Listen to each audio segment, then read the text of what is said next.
옆 사람과 하나님 앞에서 삽시다. 이렇게 인사 한번 나누겠습니다.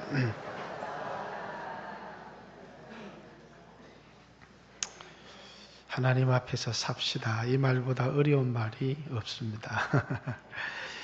2015년 우리 2월 달에 대한민국의 헌법재판소에서 간통죄를 폐지했습니다. 간통죄를 폐지한 이유는 워낙 많은 사람들이 간통죄를 짓고 있고, 그 다음에 원래 이 간통죄는 연약한 여성들을 보호하기 위한 취지였는데, 근데 여자들이 바람을 더 많이 피니까 이제는 간통죄가 필요 없다. 이렇게 해서 헌법재판관 9명 중에 7대2의 판결로, 그래서 이제 간통죄는 위헌이다라는 판결이 남을 통해서 대한민국에서 간통이 죄라고 하는 것은 사라져 버렸습니다. 그런데 이제 성경에는, 율법에는 간통을 한 사람을 어떻게 하느냐면 돌로 쳐서 죽였습니다. 그것도 아주 어린 아이들도 다 돌을 들어서 이제 간통을 범한 사람을 돌을 던져서 사람을 돌로 쳐서 죽이는 것은 굉장히 처참하고 비참한 그런 형벌인데 돌로 쳐서 죽였다.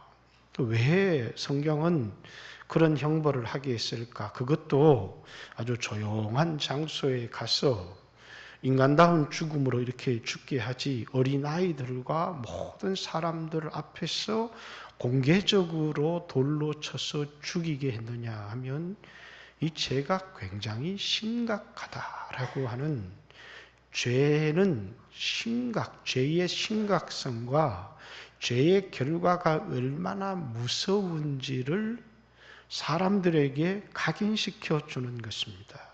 죄라는 건 이렇게 무서운 것이다 라는 것, 그리고 죄라는 것은 우리에게 가장 심각한 문제다라고 하는 것을 각인시켜 주기 위해서 성경에는 율법을 어긴 사람, 이 간통을 지른 사람들은 어린아이들에게까지 간통을 하면 이렇게 되는 거야 하면서 그것을 경고하는, 죄에 대하여 무섭게 경고하고 있는데, 이제 한국 사회는 간통에 대해서는 어떤 법적인 책임을 지지 않아도 되는, 그래서 마치 간통에 대해서 도덕적인 비난을 받을지 모르지만은 어떤 형벌도 존재하지 않는 그런 사회가 되어져 버렸는데, 그러면 이것이 죄라고 하는 것이 정말 무섭다면 어떻게 해야 되느냐면,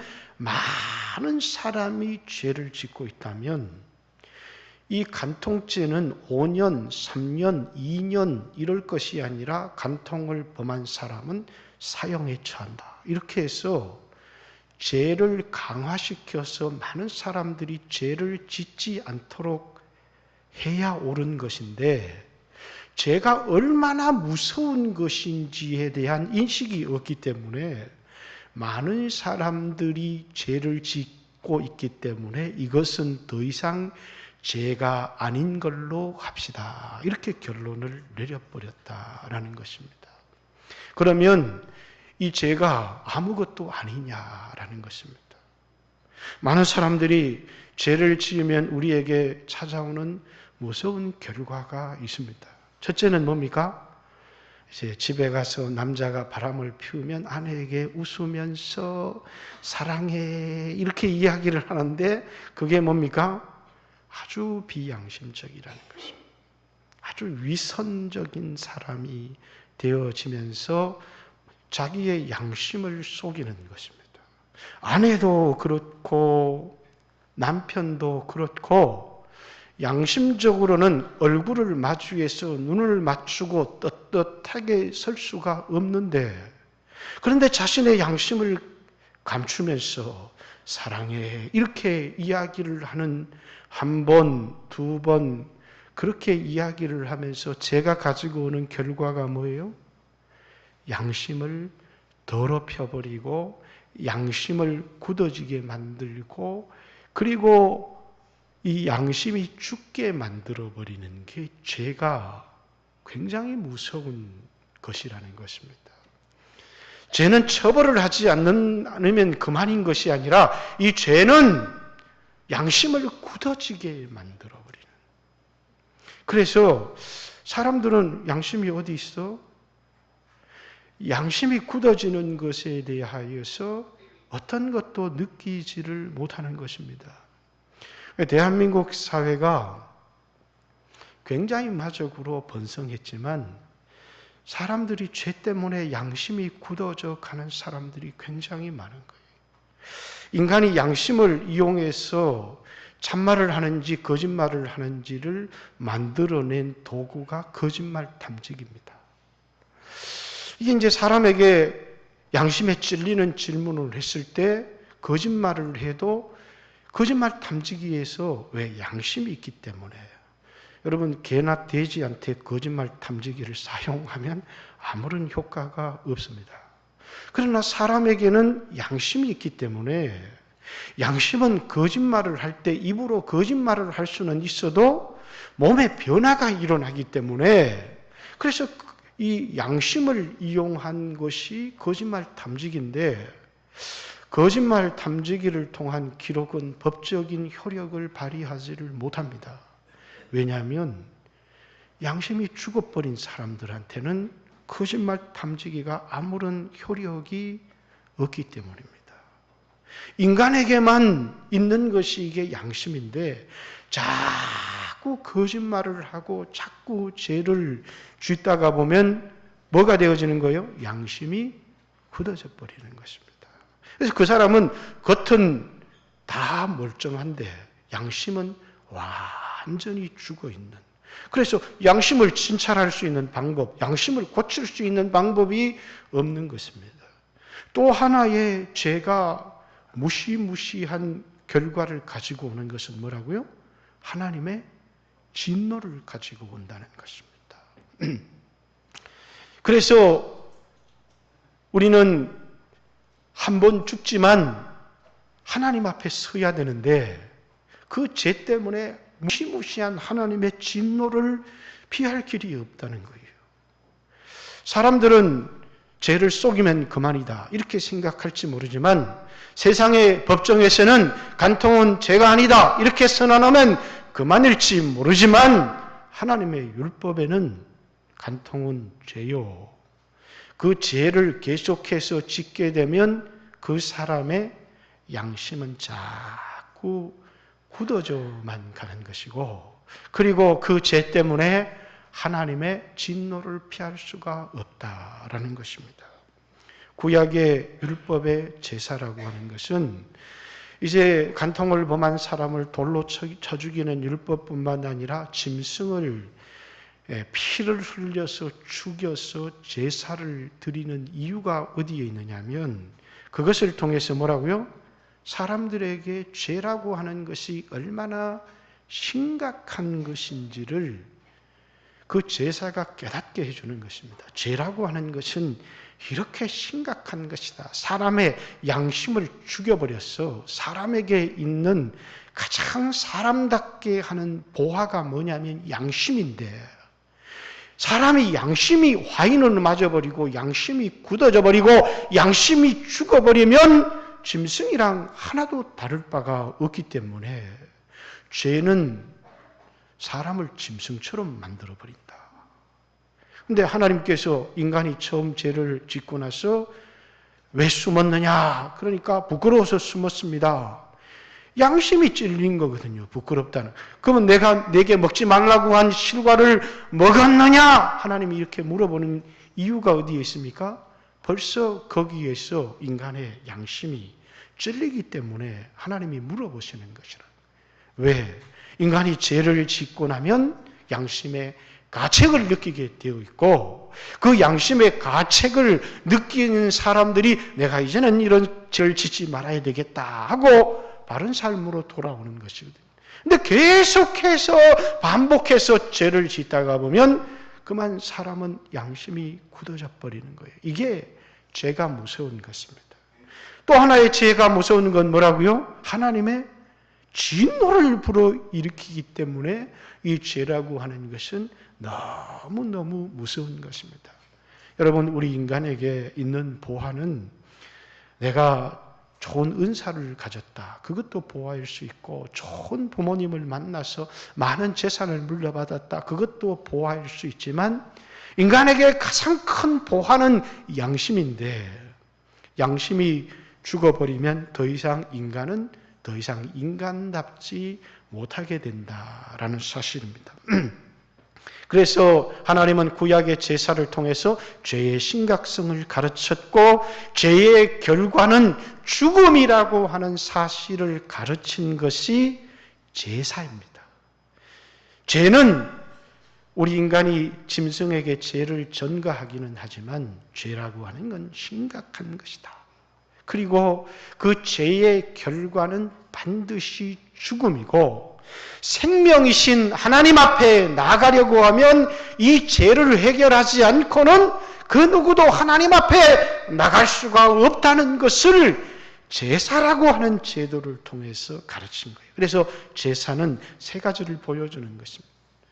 죄가 얼마나 심각한 것인지, 죄의 결과가 얼마나 무서운 것인지, 하나님 앞에 나가기 전에, 생명이신 하나님 앞에 나가기 전에 반드시 이 죄의 문제를 해결하지 않고는 하나님 앞에 나갈 수가 없고, 그리고 우리가 영으로 하나님 앞에 서게 될 때에 이 죄의 문제를 해결하지 못하고 하나님 앞에 서게 된다면 그것은 영원한 형벌밖에 없다는 것을 가르쳐 주는 것이 뭐라고요? 구약의 제사다, 그 말입니다. 자, 10장 1절의 말씀을 보십시오. 율법은, 근데 이 율법이라는 말을 성경에 많이 쓰고 있지만 마태복음에 내가 온 것은 율법을 폐하러 온 것이 아니라 율법을 완전케 하러 왔다 하는 율법은 십계명을 말하는 것이고, 히브리서의 율법은 구약의 율법 중에서 제사법을 얘기하는 말입니다. 율법은 장차 올 좋은 일의 그림자다, 이렇게 얘기를 합니다. 그것은, 율법이라고 하는 것은 모형이지 실상이 아니다. 장차 올 좋은 예수 그리스도의 십자가에 대한 제사로의 모형이 구약의 짐승의 제사다. 참 형상이 아니므로 해마다 늘 드리는 제사로서 나오는 자들을 언제나 온전하게 할 수 없다. 율법은 사람을 온전하게 할 수가 없다. 율법은 사람의 죄를 사할 수가 없다. 율법은 죄를 기억나지 않도록 사하여 버리는 것이 아니라 죄를 끊임없이 기억나게 하는 것이 율법이다. 그래서 2절에도 보십시오. 그렇지 아니면 섬기는 자들이 단번에 정결하게 되어 다시 죄를 깨닫는 일이 없으려니와, 율법이 죄를 사한다면 다시 그들은 죄를 기억하지 않겠지만 어찌 제사 드리는 일을 그치지 아니하였으리요. 그러나 이 제사들은 해마다 죄를 기억하게 하는 것이 있나니. 율법의 짐승의 제사는 죄를 없이 하지를 못하고, 죄를 사하지를 못하고, 죄를 깨끗하게 하지를 못하고, 해마다 반복해서 드리는 이유가 어디에 있느냐면, 이 제사는 죄를 계속해서 기억나게 하는 제사다, 이렇게 이야기를 하는 것입니다. 그러나 4절에 한 번 더 읽어보겠습니다. 이는 항소와 염소의 피가 능히 죄를 없이 하지 못합니다. 이것은 죄를 기억하게 할 뿐이고 죄를 없이 하지 못하는 그런 제사다, 그러나 예수님께서 드린 제사는 어떤 제사냐 하면 우리 17절 14절을 먼저 보고요. 그가 거룩하게 된 자들을 한 번의 제사로 영원히 온전하게 하셨느니라. 우리 1절에 이 제사는, 율법의 제사는 사람을 온전하게 할 수 없는데 예수님의 십자가의 제사는 사람을 온전하게 한다. 17절에 또 그들의 죄와 그들의 불법을 내가 다시 기억하지 아니하리라. 율법의 제사는 죄를 기억나게 하는 제사인데 예수님이 십자가에 드린 제사는 죄를 다시는 기억나게 하지 않는다. 이것들은 사하셨은즉 다시 죄를 위하여 제사를 반복해야 될 이유가 전혀 없는 것이 뭐라고요? 죄가 사하여졌기 때문이다. 율법으로 드린 제사는 제사하는 사람을 온전케 할 수 없다. 그 말은 그 사람의 양심을 살릴 수가 없다라는 것이고, 율법의 제사는 죄를 기억나게 하는 제사지 죄를 사하는 제사가 되지 못한다. 그러나 예수님이 십자가에 드린 제사는 제사하는 사람을 온전하게 할 뿐만 아니라 그 제사는 다시는 죄를 기억나게 하지 않는, 죄를 사해버리는 제사이기 때문에 두 번 드릴 다시는 제사를 드릴 필요가 없느니라. 이렇게 이야기를 합니다. 그러면서 율법의 제사를, 어떤 제사를? 죄를 기억나게 하는 제사. 그리고 예수님이 십자가에 드린 제사를 뭡니까? 죄를 없이 하는 제사, 죄를 사하는 제사가 예수님이 드린 제사요.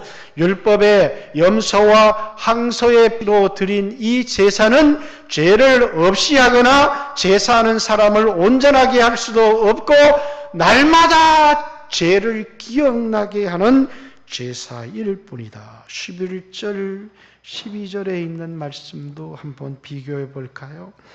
제사장마다 매일 서서 섬기며 자주 같은 제사를 드리되 이 제사는 언제나 죄를 없게 하지 못하거니와. 이 제사는 매일 서서 성전에서 자주 드리는 제사, 이게 율법의 제사예요. 매일 서서 성전에서 자주 드리는 이 제사는 죄를 없이 하지 못한다. 그러나 12절에 오직 그리스도는 죄를 위하여 한 영원한 제사를 드리시고 하나님 우편에 앉으사.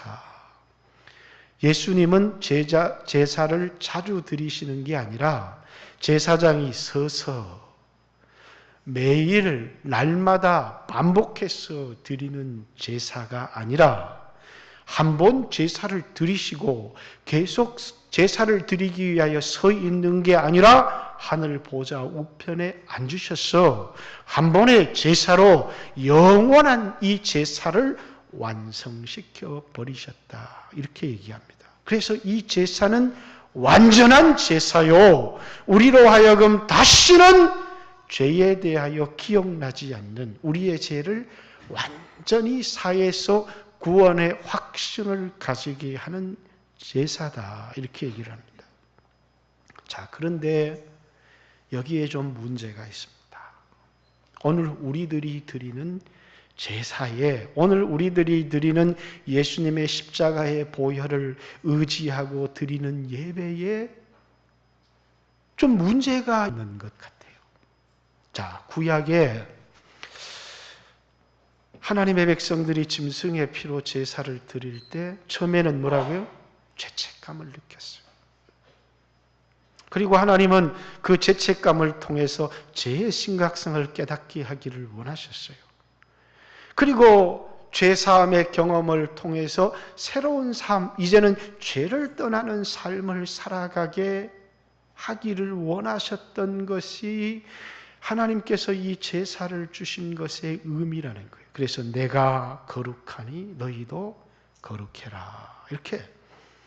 그런데 구약의 백성들이 제사를 드리면서 이 제사가 자꾸 어떻게 변질이 되어져 가느냐면 처음에는 뭡니까? 양심의 고통도 느끼고 죄책감도 느끼고 자신의 죄의 심각성도 느끼고 하나님 나는 죄인입니다. 이럴 때는 이 제사는 효력이 있고 괜찮았다는 거예요. 근데 가면 갈수록 이제는 뭡니까? 양심의 죄책감이 없고 일상생활처럼 습관적으로 피의 제사를 막 드리는 것입니다.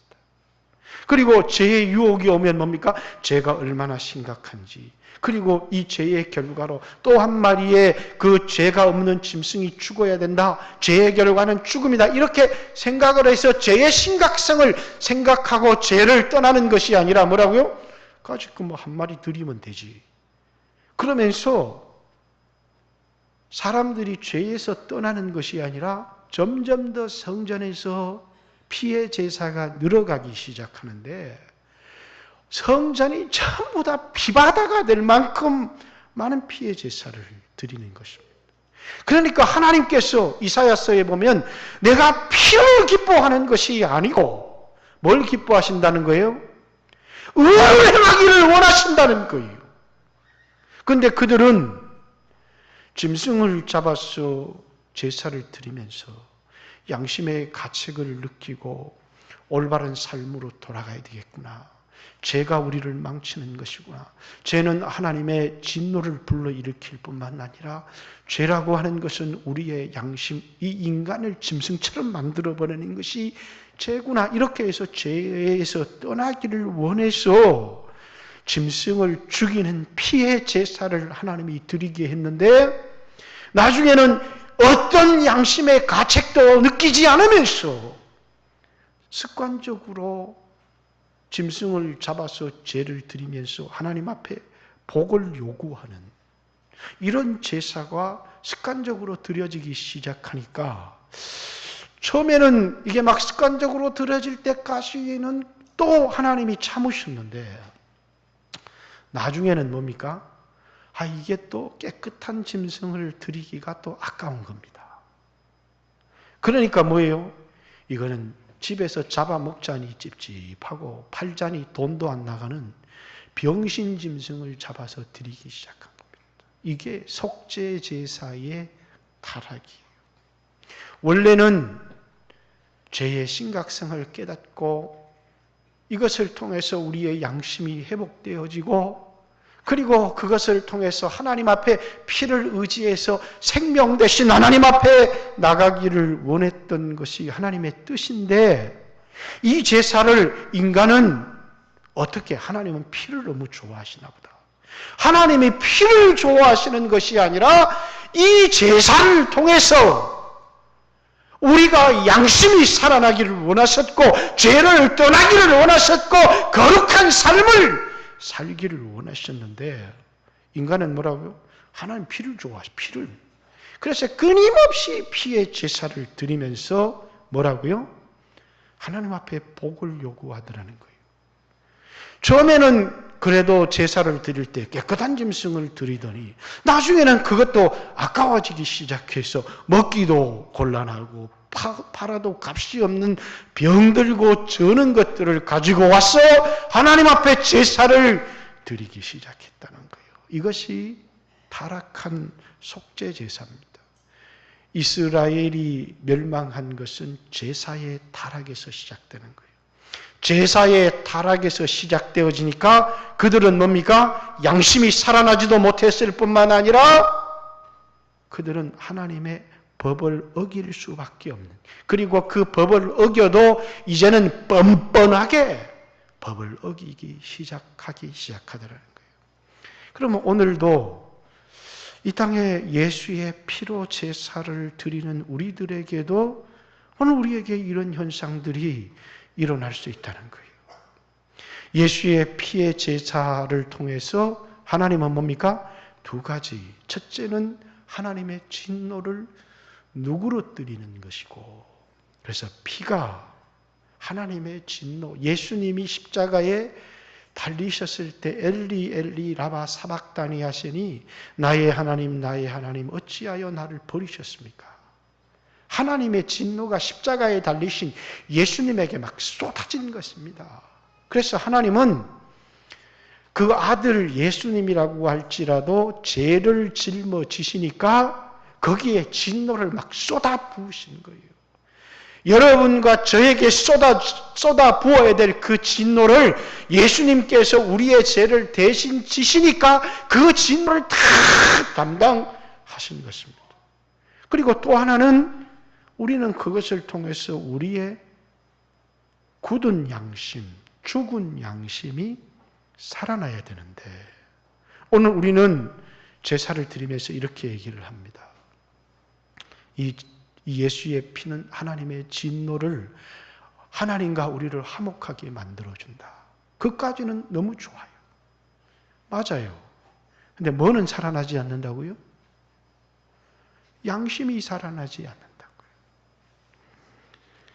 지지난주 설교이기는 했습니다만 히브리서 9장 14절에 하물며 영원하신 성령으로 말미암아 흠 없는 자기를 하나님께 드린 그리스도의 피가 어찌 너희 양심을 죽은 행실에서 깨끗하게 하여 살아계신 하나님을 섬기게 하지 못하겠느냐.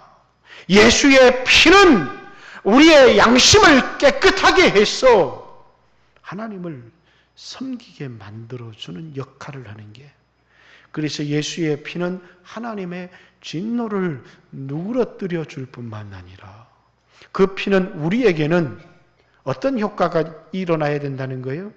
양심이 회복되어지는 역사가 일어나야 된다는 거예요. 그래서 우리로 하여금 살아계신 하나님을 섬기게 하는 것, 이것이 예수의 피의 효과라는 것입니다. 단지 구약의 염소와 항소의 제사를 드린 것은 이 예수 피에 대한 모형, 그림자로 드렸던 것이고, 예수의 피는 우리에게 어떤 효과, 하나님의 진노를 누그러뜨려서 하나님과 화목하게 하는 효과를 가지고 올 뿐만 아니라 우리의 죽은 양심을 살아나게 해서 살아계신 하나님을 섬기게 해야 되는데, 근데 우리 예수 믿는 사람들이 뭡니까? 예수 피 의지합니다. 그러면서 계속해서 육신의 정욕을 따라 간음하고 간통하고 죄를 짓는 것입니다. 계속해서 위선적인 모습으로 살아가면서 예수의 피가 하나님의 진노를 누그러뜨렸다고 하면서 내 양심을 살아나게 하지 못한다는 것입니다. 왜? 습관적으로 드리는 예수의 피의 제사가 오늘 우리의 양심을 살아나게 하느냐? 이것을 오늘 우리는 올바른 제사를 하나님 앞에 드리고 있는가? 올바른 피의 제사를 하나님 앞에 드리고 있는가? 이 피의 제사 때문에 하나님과 내가 화목되었다는 것만 강조하는 것이 아니라 나로 하여금 죄를 떠나게 하고 양심적인 사람으로 만들어가고 있는가? 이것을 우리에게 질문해야 한다라는 것입니다.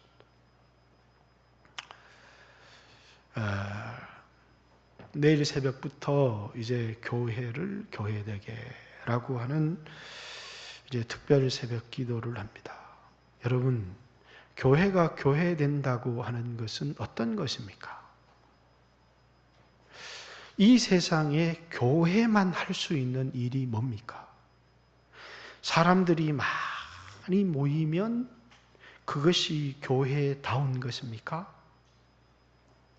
아니면 교회만 이 세상에서는 절대 할 수 없는데 교회만 할 수 있는 것.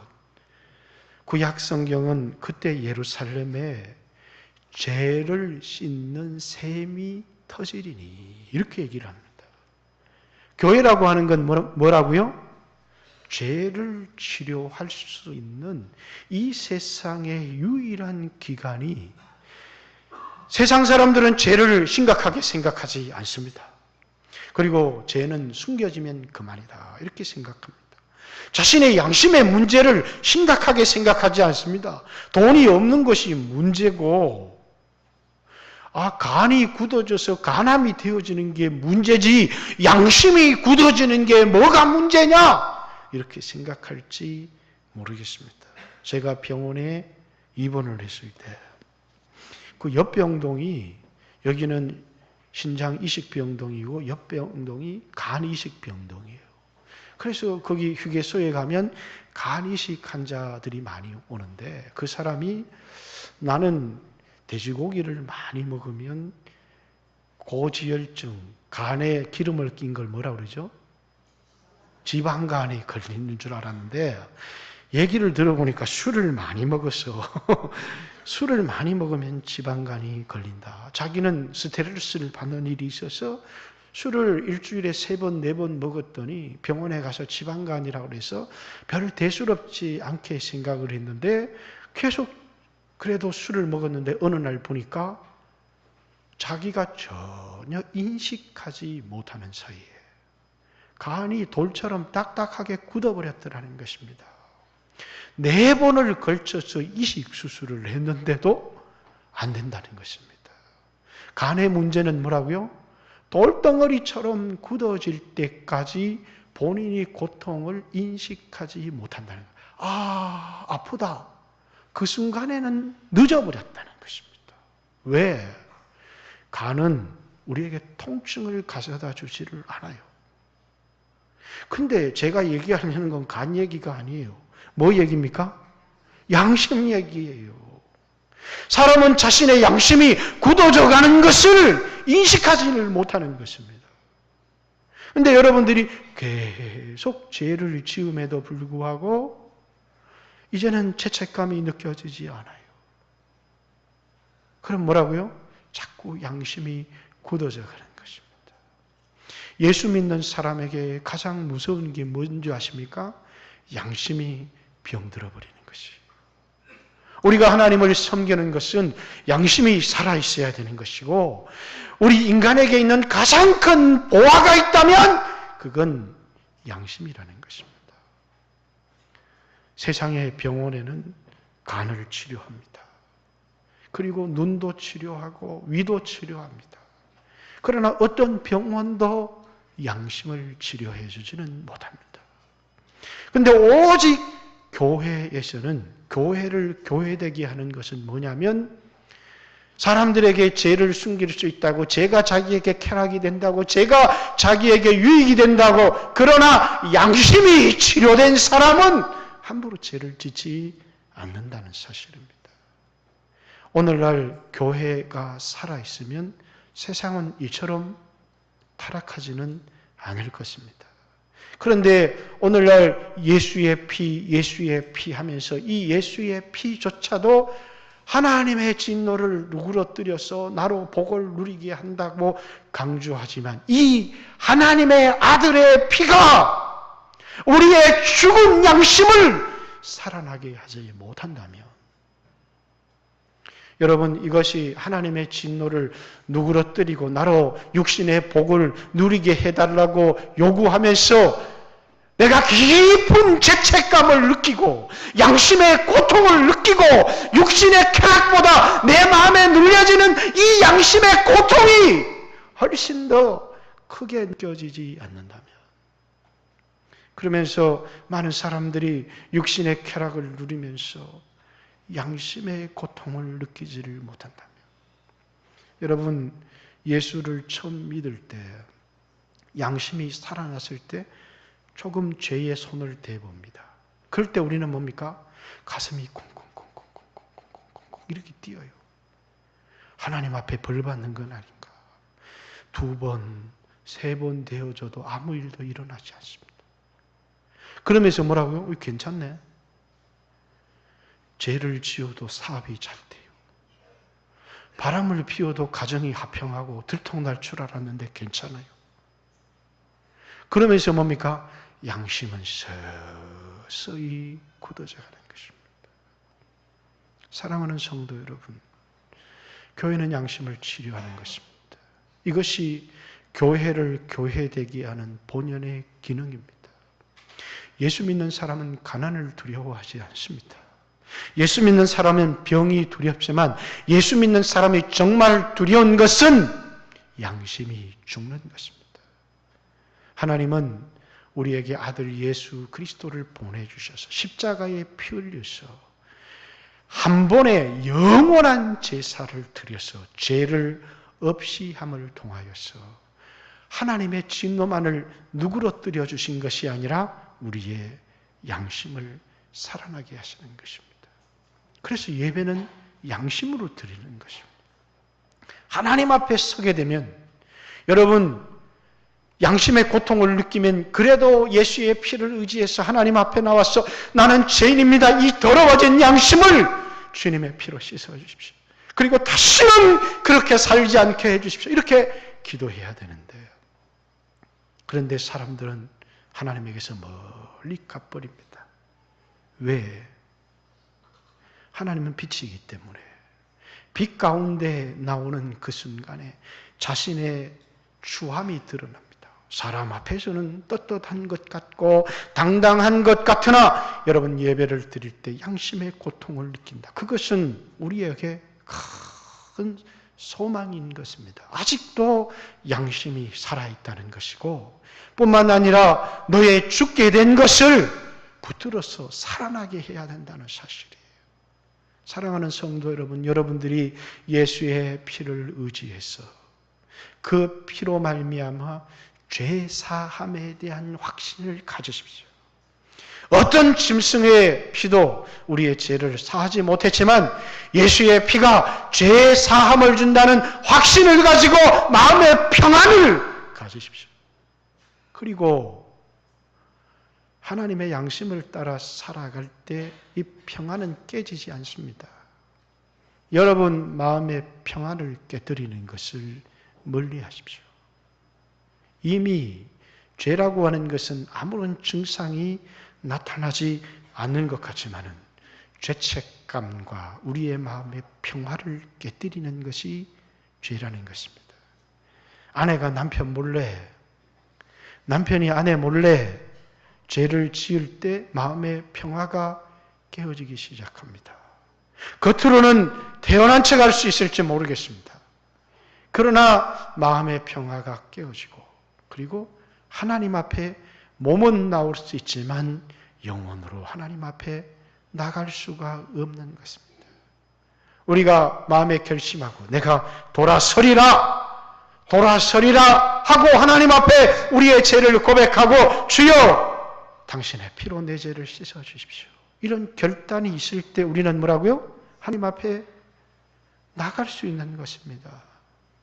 수 없는 사람들이 이 자리에 예배하러 왔습니다. 그러나 하나님의 은혜의 보좌 앞에 나가는 사람은 소수일 수 있다는 사실을 기억해야 합니다. 왜? 양심이 찔리기 때문에 이 자리에 나왔지만은 하나님의 은혜의 보좌 앞에는 못 나가는 것이. 그러나 어느 날 내가 이 양심의 고통을 가지고 살아갈 수는 없다. 나는 돌아서리라. 나는 회개하리라. 이렇게 결심을 하는 것입니다. 그리고 죄를 버리기로 주여 이제 내가 바르게 살기를 원합니다. 이제는 양심을 반하는 삶을 살아가지 않고 하나님 앞에서 살기를 원합니다. 이렇게 결단하고 내 죄를 예수의 피로 씻어 주십시오.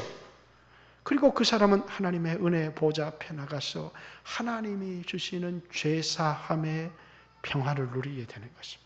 그리고 마음속으로 다시는 이 평화를 잃어버리지 않을 것이다.